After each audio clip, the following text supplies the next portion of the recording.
What an inspiration you are. Thank you so much for being here at the Absolutely, NSA, thank you. sharing your story. You are about being authentic. And as you know, with all the social media, everyone, their Instagram, everyone looks so perfect, and it's very hard when you're having a bad day to look at some of those things and think, what's wrong with me? So can you tell me a little bit about being authentic, what that means to you?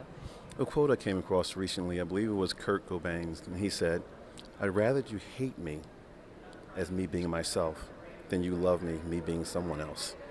It's all about being true to yourself, self-knowledge, self-regulation, and it's knowing that you're always evolving.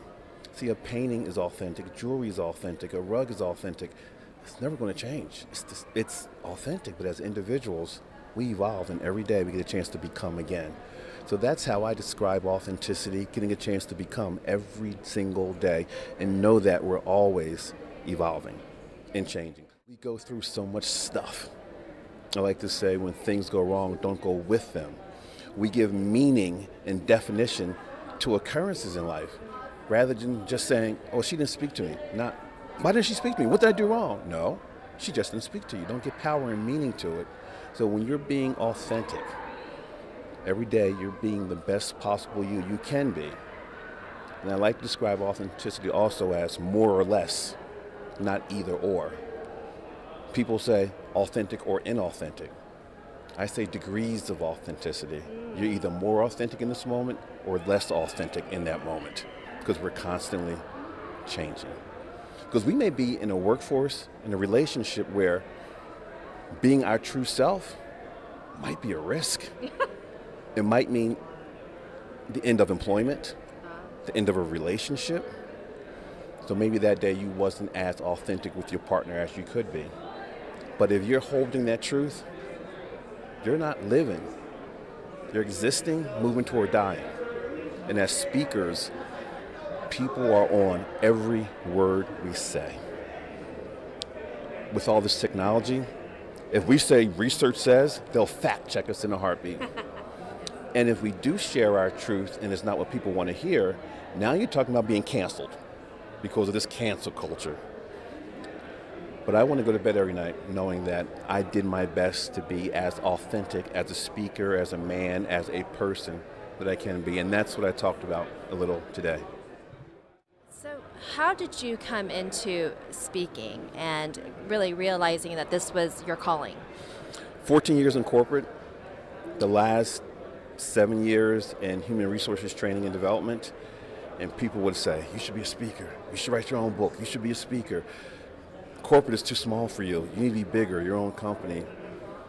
And with enough people telling me that they saw something there, when my full-time employer was acquired,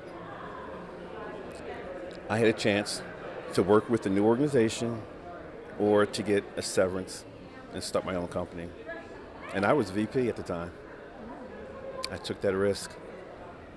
And when many of the black people were being asked to stay because the percentage of blacks in leadership was minimal, when I told my boss I wanted to leave, he said, no, you can't. We want you here. Ironically, the organization set up an interview with me because they wanted to meet me. And I got wind of it.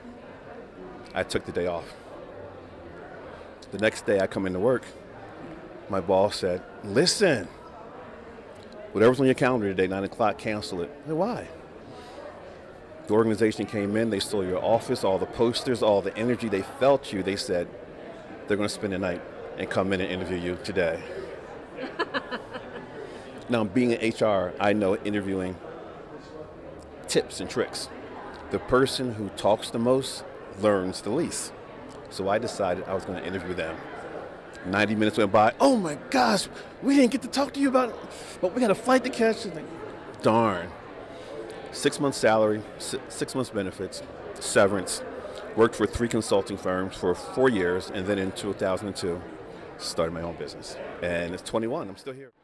And I want to bridge this over to a little bit of maybe a mentorship or maybe somebody, and there was someone who I've interviewed, but someone who was special to you as well, who kind of, I guess, paved the way in a way for you.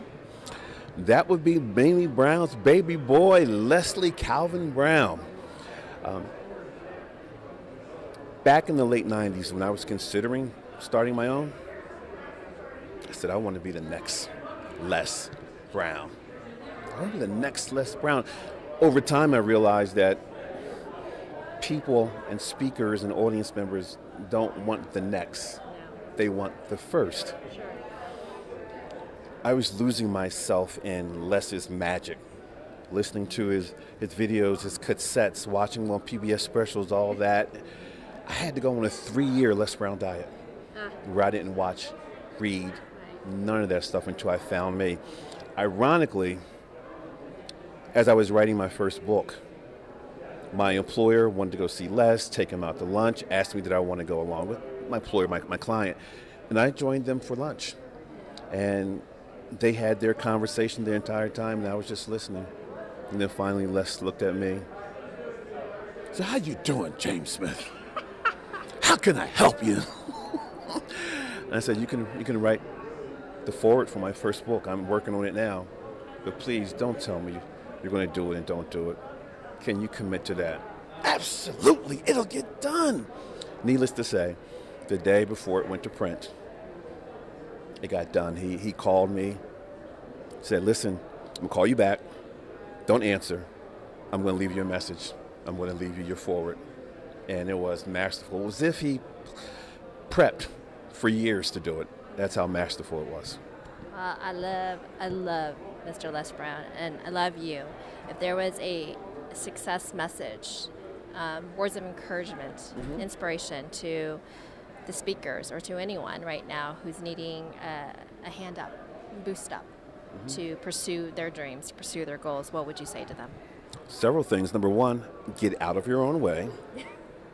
Get out of your head, because the heartbeat matters more than this beating. Believe in yourself. Do what most people won't or what others don't. You don't want to be like everyone else. You were given a gift. You have a calling. And don't say, well, I have to do it because you only live once. No, you only die once. You live every day. And to be a spectacular speaker, it's about living and giving every single day and not losing sight of giving to yourself, because we are always pouring into others, but our well runs dry. So you have to pour into yourself. Don't stop. My last book is called The No Excuse Guide to Success, no matter what your boss or life throws at you. No excuses. Get it done. Well, thank you so much. Thank you for sharing your wisdom today. Thank you for coming out to NSA Influence 2021. We appreciate and we love you. Thank you. Can I get a hug? Thank you. That was Did real. you see that? That was on real. camera. Oh. I love this man.